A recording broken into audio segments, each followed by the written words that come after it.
In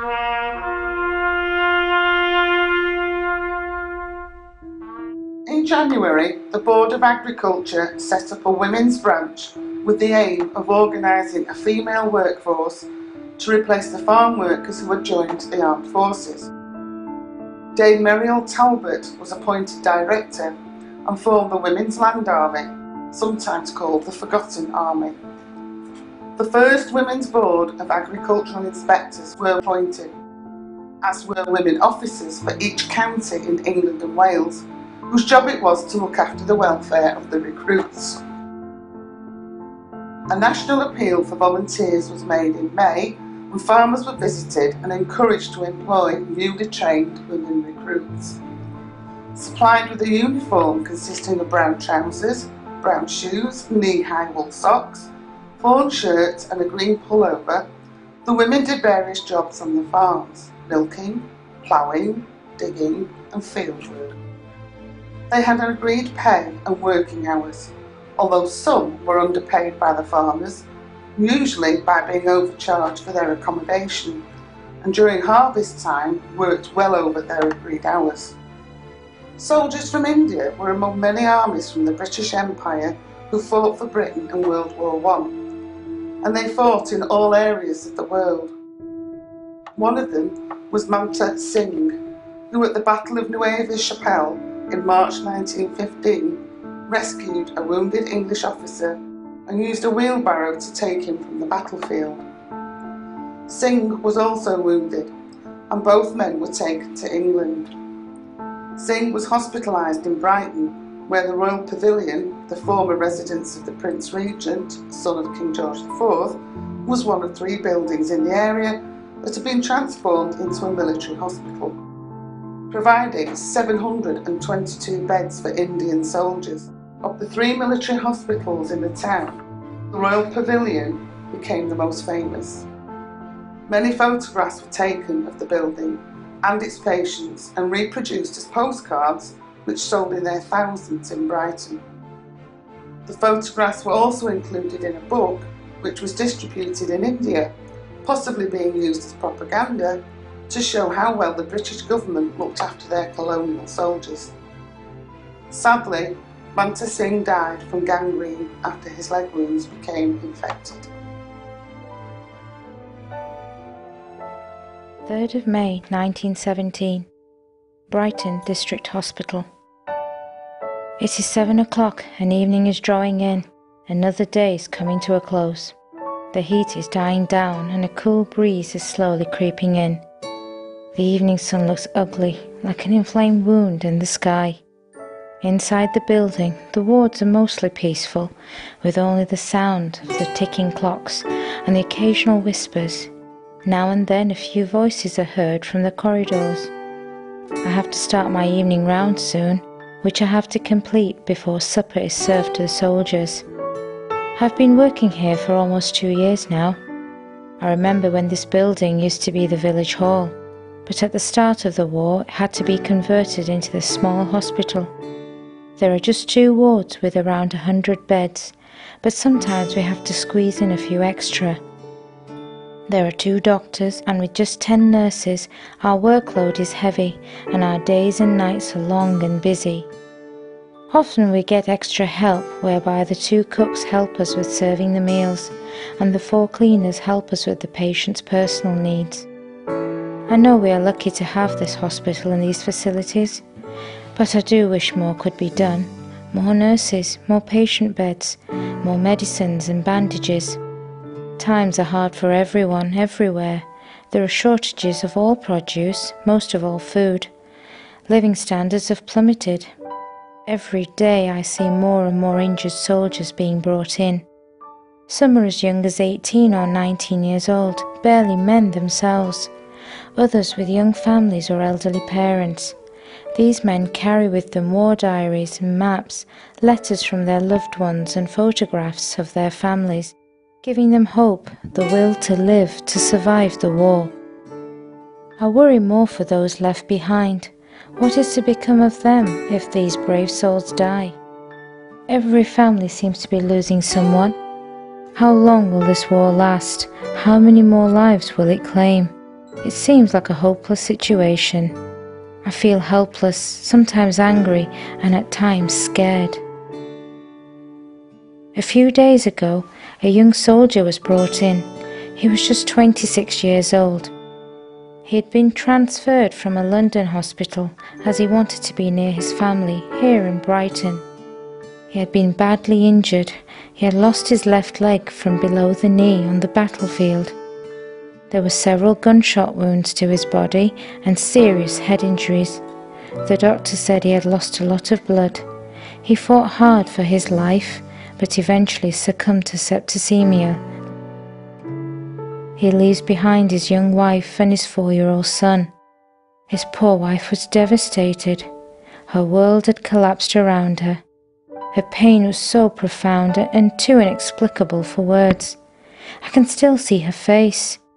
Tears pouring from her eyes like miniature waterfalls, yet her cry remained silent. Her voice had lost its sound. The teary-eyed little boy was too shocked and overcome with fear. He simply remained silent and clutched onto his mother. It was truly a somber moment. There is, however, an interesting patient, a 21-year-old soldier from Calcutta, India. He speaks fluent English, so communication's not a problem. He told us that there are many Indian soldiers serving in the British Army. Some of the nurses did not know this. This was the first time that many of the nurses have met an Indian soldier. Everyone was intrigued by him when he was first brought in.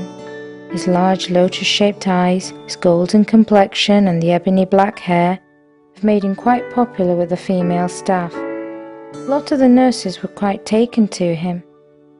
He is a shy young man and was very courteous.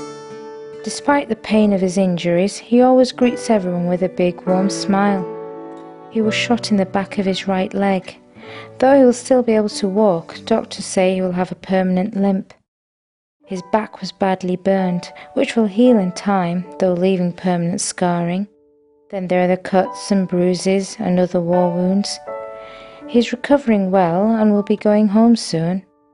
Due to his limp, it is unlikely a return to fighting the war. This is probably a blessing in disguise. He told me he has a fiancée waiting for him at home, and that they are soon to be married. I asked him one time how he had no anger nor bitterness. Giving me one of those big warm smiles, he said he was lucky to be alive, that we were all lucky to be alive.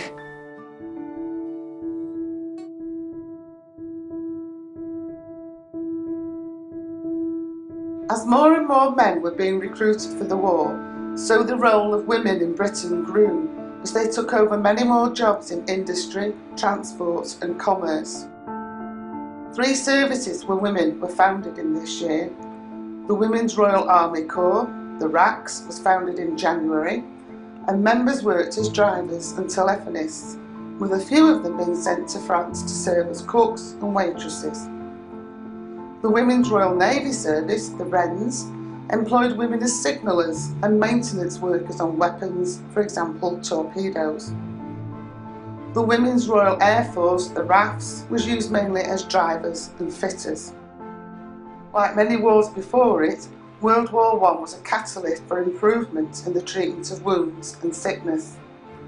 For example, the introduction to the battlefield of chlorine gas, which affected the respiratory system, was countered by the practice of thinning the patient's blood to help him gain oxygen. In the early years of the war, a soldier who received a wound in his femur had little chance of survival because of the damage caused to the bone when he was moved. By 1917, the soldier would have a very high chance of survival because of the invention of the Thomas splint, a metal frame which immobilised the leg. The establishment of casualty clearing stations closer to the battlefield meant that the wounded received treatment more quickly. Blood transfusions were given directly from person to person, but in 1917, a US Army doctor set up the first blood bank. Base hospitals introduced hygienic practices and pioneered the use of antiseptics. Once a soldier had received treatment at a casualty clearing station, he would normally be transferred to a base hospital. From there, many of the wounded were sent back to Britain, either for further treatment or for convalescence. I'm in a hospital in Nuneaton, in Warwickshire near Nuneaton. I don't remember how I got here, but I was told I was very ill when I arrived. My last memories are of being in the trenches and shells exploding all around me, and then nothing. I understand I was taken to a field hospital where they patched me up and saved my life, and then they sent me back home. I've got some really bad injuries to my legs and my abdomen. I've been told I might not be able to father a child. I wonder what Meg will have to say to that.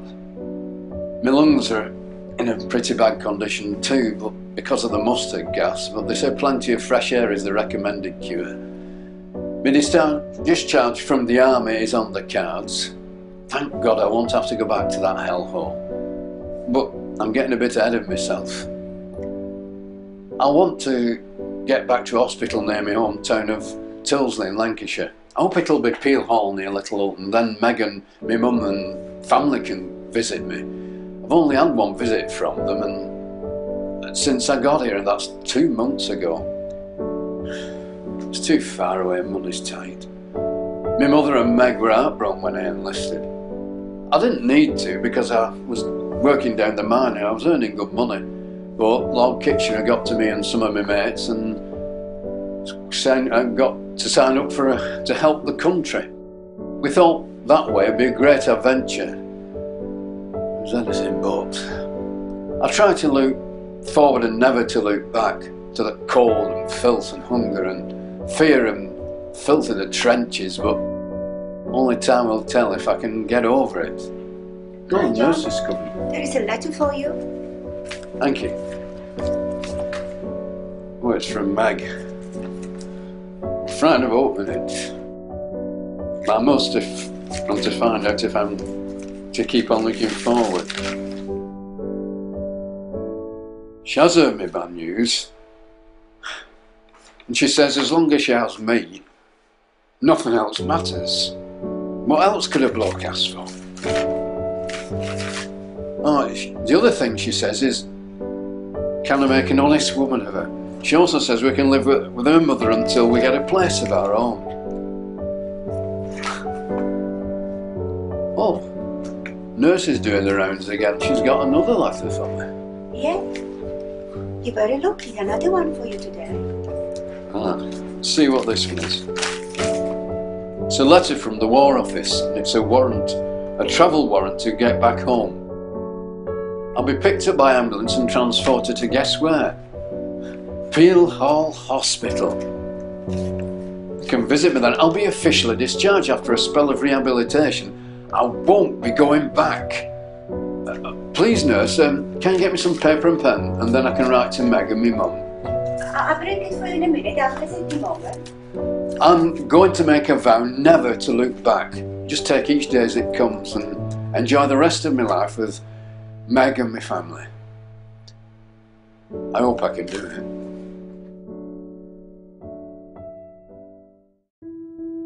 On the 19th of January 1917, Arthur Zimmermann, the German Foreign Secretary, sent a telegram to the German Minister to Mexico, asking him to advise the Mexican President that, should America enter the war, Germany would be willing to help Mexico regain its former territory, the states of Texas, New Mexico and Arizona, if she would become German allies.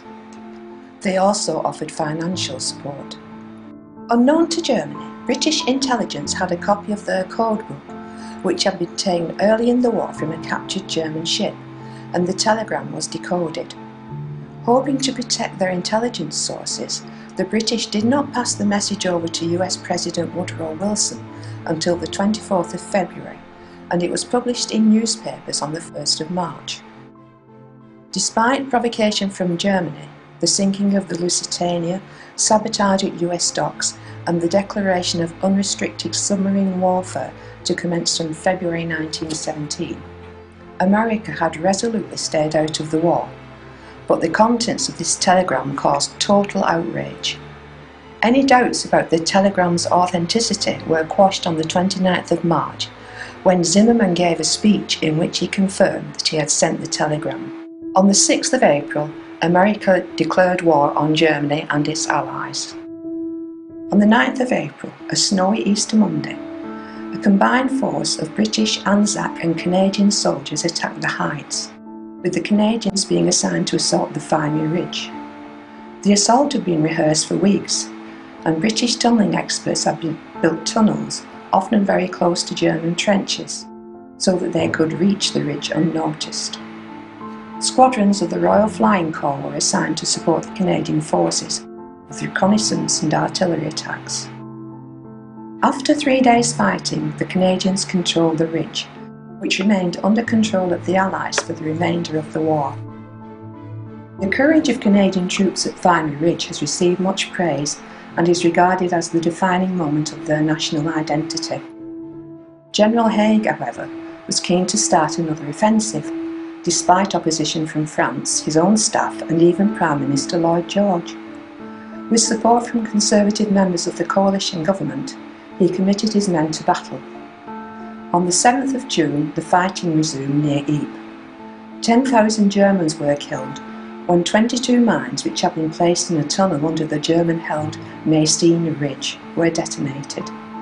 The blast was heard in London and Dublin. The British main attack began on the 31st of July, with the start of the Third Battle of Ypres. After a few days, they had partly achieved their objective of breaking through the German lines and taking control of the Passchendaele Ridge, and then destroying German submarine bases on the Belgian coast. Then it started to rain. The battlefield became a quagmire. Horses, weapons and equipment sank in the mud. 25% of soldiers killed at this battle had drowned in it. A horrified Prime Minister visited the front line, but did not stop the battle. The number of wounded soldiers from the armies of Britain and her empire during World War I is estimated at 2 million, with a further 1 million killed. Both the wounded and the dying were comforted on the battlefields by chaplains who risked their own lives by staying at their sides until medical help arrived, mostly in the form of stretcher bearers. Historically, members of a regimental band had taken on the role of stretcher bearers because, as musicians, they were perceived as being more intelligent and were also used to working as a unit with a solid command structure. At the start of the war, this tradition of using bandsmen continued, but the casualty rate among stretcher bearers and the need to retain bands to help boost their morale meant that it became necessary to recruit men for what was probably the most dangerous and difficult job on a battlefield. Normally, 2 men would be assigned to carry a stretcher, but the difficult conditions experienced on some battlefields, for example the almost impenetrable mud that covered the ground at Passchendaele, meant that even 6 men struggled, often through waist-deep mud, to take a wounded soldier to safety. In terrible conditions like this, it could take a few days for all of the casualties to be moved to safety. Some stretcher bearers won medals, others, like Australian John Simpson Kirkpatrick, who at Gallipoli evacuated wounded men on a donkey, became legends. My dearest Grace, I write to you with a heavy heart. My mate Arnold was killed yesterday and I feel so low. We have been together from day one of our training, as you know. I don't know if I can carry on without him. We looked out for each other. He survived that dreadful fever last year and was such a cheery soul. He could always see the funny side of things and lift a man's spirits. A German shell flew straight at us. We all dived for cover. When I was able to look around, I could see Arnold lying next to me with a terrible wound to his whole body, staring at me with vacant eyes. I have to admit that I froze. The breath went away from me and I wept for my lost, loyal friend. Reaching out to touch him farewell, I managed to retrieve his pictures and letters from home which he kept in his tunic. I clutched them for dear life and I promised I'll return them to his wife. I sent a prayer for him, but I had to leave him there in that God-forsaken place. It was no place for a brave man to end his life. Persistent rain has made the trenches unbearable. It is difficult to move in the dense mud. and in places men have drowned where they've fallen into it. It is beyond hell what we have to endure, but we still fight on. But what for? There does not seem to be an end in sight. Ypres and Passchendaele have been mercilessly attacked over the past months. So many lives have been lost, thousands gone. There are constant shouts for stretcher bearers, and what seems to be a continuous stream of ambulances transporting the main bodies of poor injured souls. But somehow, there are times when I think that they are the lucky ones. They are out of this incessant nightmare. Sleep is almost impossible due to the constant shelling and gunfire. The whole ground vibrates and rumbles. Today is quieter and there are rumours that we are about to be moved on, but I don't know where. Marching anywhere is difficult. The mud weighs us and our kit down, so I hope we are not going far. Grace, thoughts of you are what keep me going. I reread your letters as often as I can. I can still smell your sweet perfume on some of them. Without you to think of and to love, I don't know where I would be sometimes.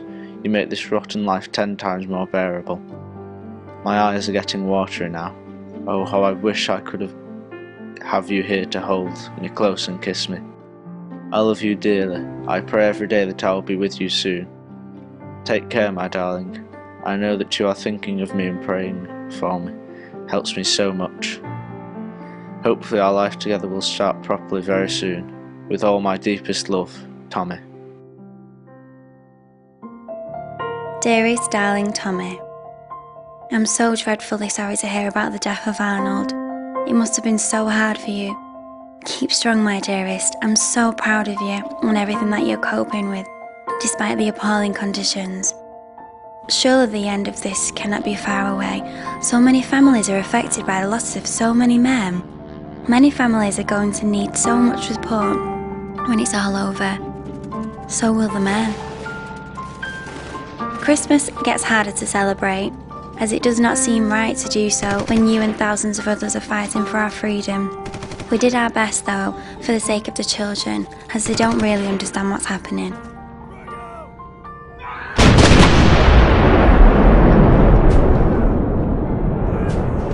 I don't know how Mother manages to prepare such a wonderful feast, though of course we have homegrown vegetables.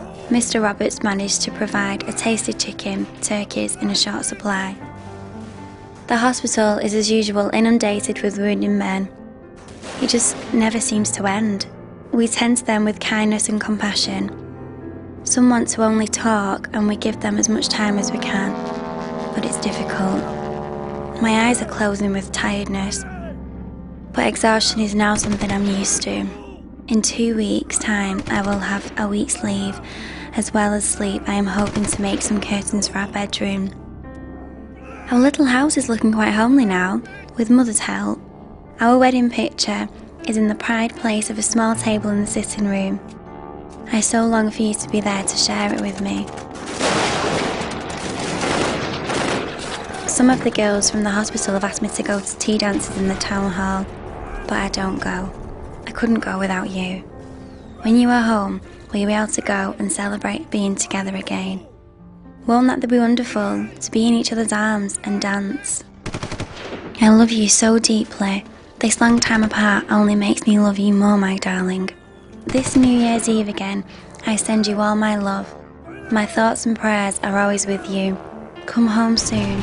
Take care, my dearest.